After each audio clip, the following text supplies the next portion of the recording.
Episode freaking 40. There's a lot to say about this episode, and there's a lot to remember about it.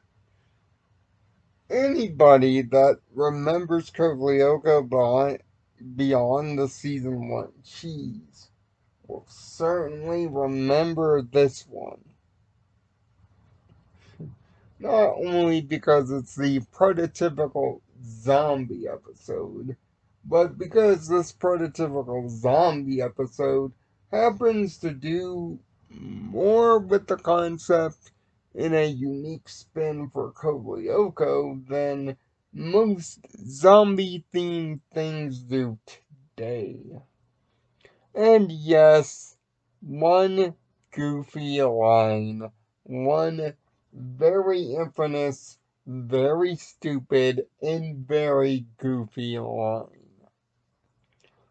The episode takes its inspiration because this show loves horror movie references.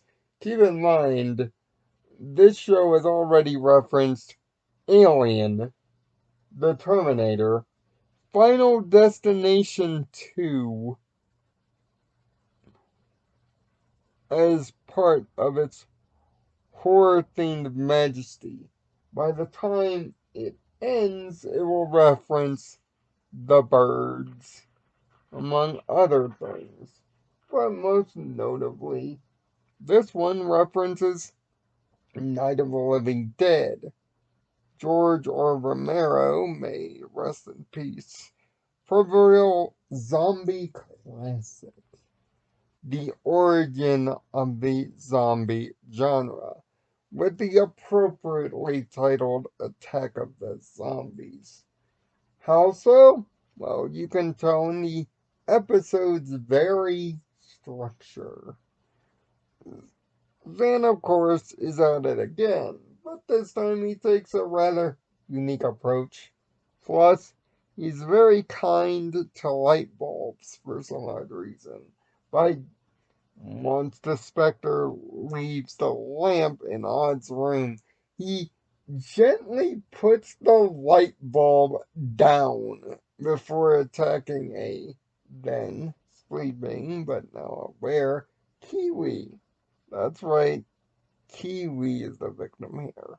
What exactly does he do with Odd's dog? Well, he definitely adds to the creep factor. Millie is out taking her evening shower when creepy dog decides to go all Resident Evil on Tamia and scares the living daylights out of her. But of course, we the fans know of Kiwi's possession, but not right away, mind you. That's after a morning or afternoon of Sissy being Sissy to the poor young one, just like she was in Teddy Godzilla. In fact, it leads to a rather similar sounding scene after Sissy's done being the senior bully on the block. But once the zombie attack gets underway, thanks to phase 2 of the dedication and homage, the first non-victim talking about the outbreak. Nobody wants to believe her at first. That is until zombified Jim tries to enter the room. And poor Rosa, her little heart can't take it. In fact, her little heart doesn't take it 3 times in this episode by the mere mention of the living dead. Sure enough, Xana's got himself a zombie army, taking a page from Plague, but turning it up a notch. Way notch. And just like in Night of the Living Dead, there's always that idiot that wants to keep everybody cooped up and safe from from the horde. That role is played by William Dunbar, everybody's emo dumbass. Sure, his heart might be in the right place in this situation, but it certainly is at the wrong time. And for the first time, he comes into contact and confrontation with the other Ryoga warriors and Auric too. That's right. The entire team is the victim of William's wrath here. Meanwhile, the zombie army keeps increasing. Big time. Yumi gets a phone call. Yumi sets out, but by then, the hordes have come. Nobody's at the factory, and of course, thanks to William's shenanigans, the gang can't get out. Even if and when Jeremy spills why they have to leave, William isn't buying it. He's a brick wall. And sure enough, the zombies make one or two assaults. But of course, just like in the movie It's a Lodging, the humans hold him back the first couple of times. The second finally gives the gang the chance to escape,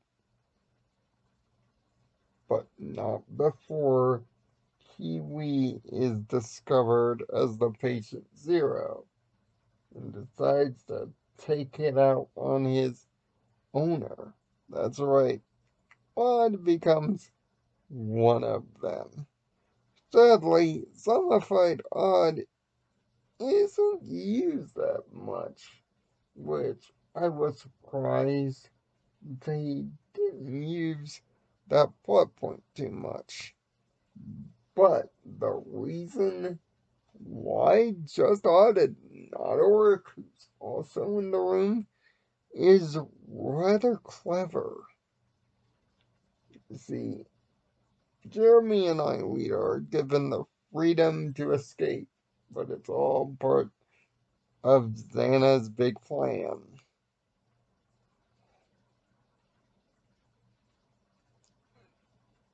Oric has to go rescue Sissy. And at the 12-minute mark, we get the line. Any Lyovko fan worth their salt has heard this line, has chuckled at this line, and has pretty much given Oric the fires of hell for saying it.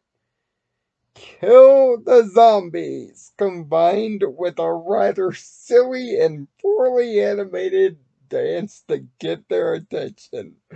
Unlike Left 4 Dead, where a car alarm could nearly alert the horde, this idiot decides to go out in broad daylight. It works, however. Sissy gets back to the cafeteria, but Herb decides to be a partial idiot until Elizabeth decides to put on her bully face, and then he believes that it's her. It's a rather comical exchange. And trust me, there are plenty of comical exchanges here, especially when Oric decides to kick Zombie William in the face and says, "That one's on me." Feeling, feeling a little bit better, Oric, I'm guessing. But as, but as the gang, you and Aelita decide to go to Lyoko to finish it, Xana, of course, showing why this is one of the best plots ever, decides to tie up his one loose end. Jeremy explains it quite well, actually. Now that now that Aelita's on Lyoko with only one bodyguard, Jeremy's not needed, or it's protecting the school and odds a zombie. So, thanks to Kiwi's knowledge of where the factory is, plus Xana's knowledge of where it is, he leads the horde to Jeremy, with hopes of preventing the return trip. This is rather clever. He's got all his ducks in a row. A, B, C, it's all done perfectly. And even on Lyoko itself. It's a rather clever trap. The path to the tower is filled with plenty of monsters, but Yumi and Aelita, due to clever strategy, managed to get through the first bit of it. It's the second bit of it that's clever. It looks like there's no path to the tower, but thanks to Yumi's telekinesis, they plan to float Aelita there. It's a rather impressive feat of Yumi's telekinetic powers, and the biggest feat thus far, possibly in the entire series. Literally telekinetically lifting a human being across what looks like a death chasm. But of course, we, the audience, through Aelita's eyes, ironically enough, know that it's not a death chasm. It isn't until Yumi can no longer use the telekinesis, seeing that she's devirtualized again, that Aelita realizes it's a trick and finishes the run.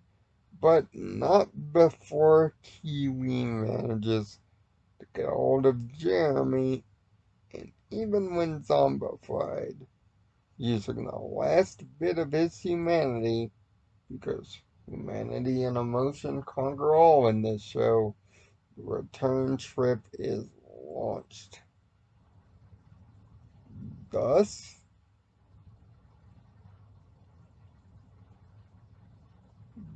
thus creating the perfect situation.